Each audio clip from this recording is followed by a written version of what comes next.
ओम नारायण हरि। भगवान गोप नंदन जी की असीम अनुकंपा से आज हम कार्तिक मास के छठे दिवस पर कार्तिक महात्म्य की कथा का श्रवण करने के लिए उस ईश्वर को धन्यवाद देते हैं। कल अष्टम अध्याय तक कथा हुई थी। कल की कथा में हमने देखा कि जलंधर का जन्म वृंदा के साथ जो कालनेमी की पुत्री थी और जलंधर जो कि सागर ने जिसको अपना पुत्र कहा, उन दोनों का विवाह हुआ और अपनी पत्नी वृंदा के कारण जलंधर शक्तिशाली हुआ। उसे धर्मात्मा राजा भी कहा गया।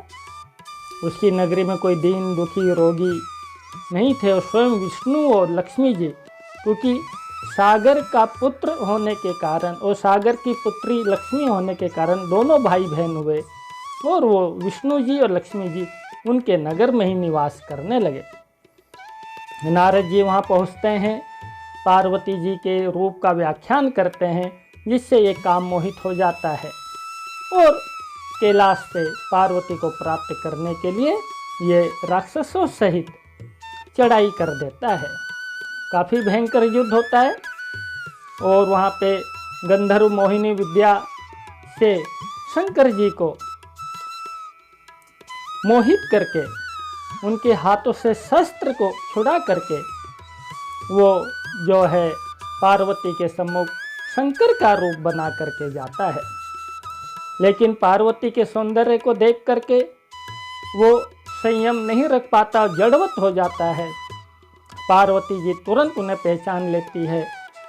बाद में पार्वती जी विष्णु भगवान का स्मरण कर उनका चिंतन आह्वान करती है और विष्णु भगवान जी ने कहा कि जिस प्रकार वह रूप बदल करके तुम्हारे सम्मुख आया था, उसी प्रकार मैं उसकी पत्नी के पास जाऊंगा और उससे छल करूंगा, क्योंकि वह भी तुम्हारे साथ छल करने के लिए आया था।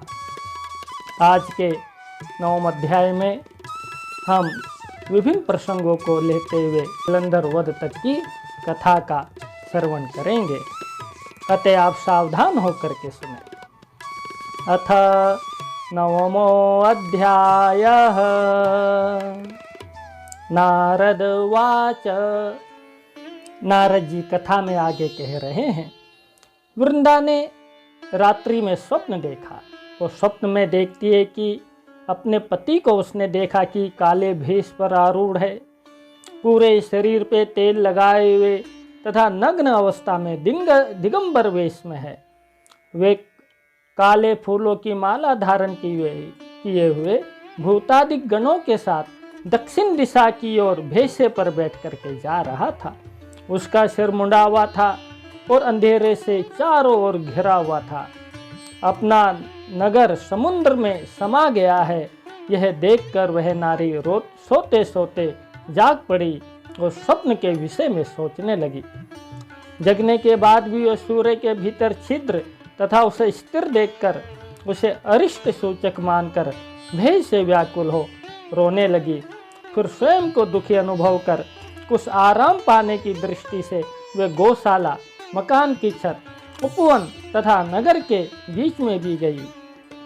यहाँ पे अपसुगुण बताए गए कि अपसुगुणों का कितना महत्व है कि जो जीवन में घटित होने वाला है उसका पहले ही आभास करवा देते हैं।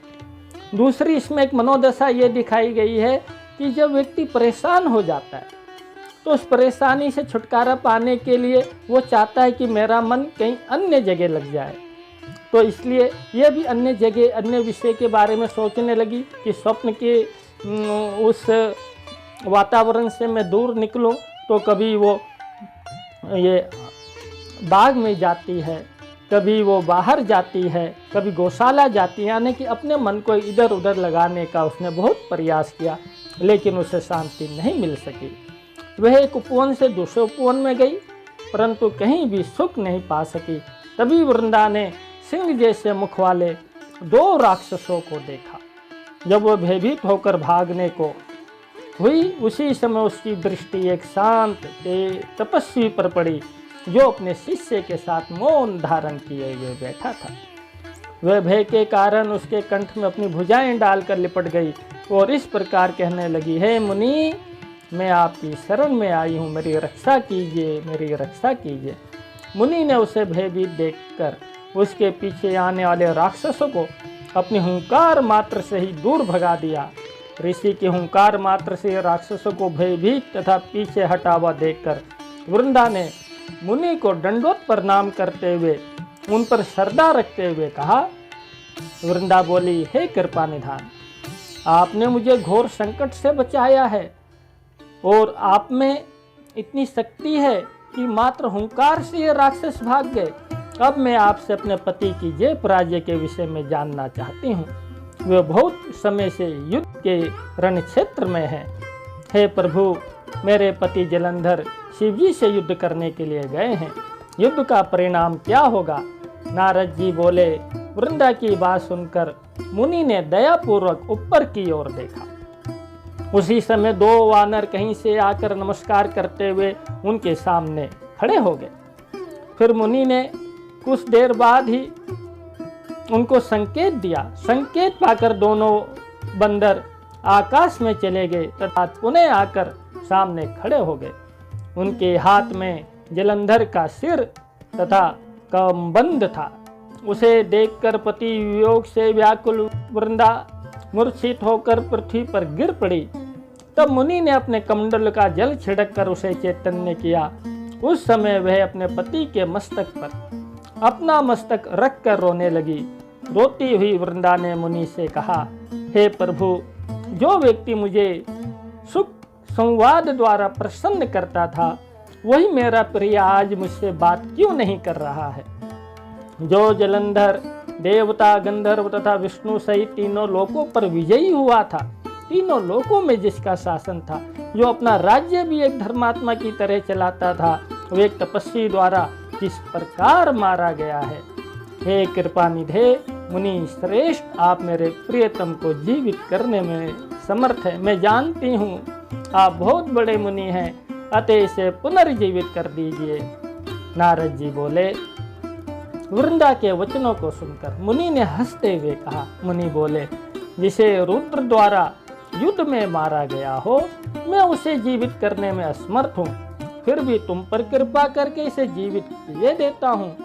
नारद जी बोले। इसके बाद मुनि तो अदृश्य हो गए और जीवित हुआ जलंधर वृंदा का प्रीति पूर्वक आलिंगन और चुंबन करने लगा। अपने पति को जीवित देखकर वृंदा प्रसन्नता में भर गई तथा उसी वन में रहती हुई बहुत दिनों तक उसके साथ उसने रमन भी किया। बहुत समय तक रमन करने के बाद जब उसने ये जाना कि उसके साथ निवास करने वाले तो विष्णु हैं, तब वृंदा अत्यंत क्रोध में भरकर इस प्रकार बोली। वृंदा ने कहा, तुम्हारे स्वभाव को तो धिक्कार है विष्णु, तुम पराई स्त्रियों का शील हरण करते हो। अब मुझे पता चला कि वह मायावी कपटी मुनि कोई और नहीं, तुम ही थे।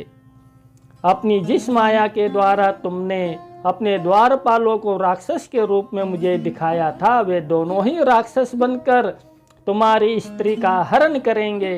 तुम पत्नी के विरह में दुखी होकर वन वन में भ्रमण करोगे। उस समय जो तुम्हारा शिष्य बना था वही बंदर का रूप धारण कर तुम्हारी सहायता करेगा। फिर उसने विष्णु को यह शाप भी दिया कि तुम शिला रूप बनोगे। देखिए, वृंदा ने जो शाप दिया था, वो दोनों जो राक्षस हैं वो जय विजय हैं। वो दोनों ही जो हैं 3 जन्म लिए रावण बने, है ना, कुंभकर्ण बने। तो ये जो जय विजय थे, तब रावण ने सीता का हरण किया और हनुमंत रूप यानी कि उनके शिष्य, उनके सेवक वो बानर हनुमान जी बने और ये शाप उस समय जो है सफल हुआ। इसके बाद दूसरा शाप दिया कि आप शिला रूप हो जाएं, क्योंकि आपने जो है पत्थर जैसा काम किया है, धोखा किया है, छल किया है। विष्णु जी बोले, तुम भी मुझे वृक्ष बनकर प्राप्त करोगी। देखिए, इधर उन्होंने विष्णु जी को शिला बनने का आदेश दिया, लेकिन विष्णु के मन में कितनी दया है, कितना वृंदा के प्रति प्रेम है, क्योंकि वृंदा ने उनको स्वीकार कर लिया था, चाहे अनजाने में ही स्वीकार किया। इसलिए यदि हम ईश्वर को एक बार स्वीकार कर लेते हैं तो ईश्वर हमें जन्म जन्मांतर छोड़ते नहीं हैं। वृंदा ने अनजाने में स्वीकार किया, अनजाने में उनके साथ रमन किया, लेकिन भगवान को इतना प्रेम हो गया कि शिला बनने का शाप स्वीकार करके अपना संबंध वृंदा से तोड़ा नहीं। उन्होंने कहा कि तुम भी मुझे वृक्ष यानी वनस्पति बन करके प्राप्त करोगी, और यही वनस्पति वृक्ष यानी वृंदा जी तुलसी बनती है। नारद जी बोले, इसके बाद वृंदा अपने पति का ध्यान करती हुई चिता में भस्म हो गई। विष्णु के द्वारा बहुत रोके जाने पर भी वे अपने ध्येय से विचलित नहीं हुई। तब विष्णु को भी वृंदा का वियोग हुआ। उनकी चिता भस्म में ही रमते हुए वो उसी स्थान पर बने रहे। देवताओं द्वारा, सिद्धों द्वारा समझाने पर भी वे शांत नहीं हुए। नारद जी बोले, उधर जलंधर ने रुद्र को अद्भुत पराक्रमी देखकर उन्हें मोहित करने के लिए अपनी माया द्वारा छद्म पार्वती का निर्माण किया। वे माया रूपिणी पार्वती रथ के ऊपर बैठी तथा रोती हुई शिवजी के समीप जा पहुंची। वे शंभु निशुंभ द्वारा आहत की हुई दिखाई दे रही थी। पार्वती के उस स्वरूप को देखकर शिवजी का चित्त उद्विग्न हो गया। वे अपना मुख नीचा करके चुप बने रहे तथा अपनी शक्ति को भी भूल गए। तब जलंधर ने बड़ी तीव्रता से अपने 3 बाण शिवजी की छाती में मारे। रुद्र को संकट से घिरा हुआ जानकर विष्णु ने वहां पुनः पहुंचकर उन्हें वास्तविकता का ज्ञान कराया।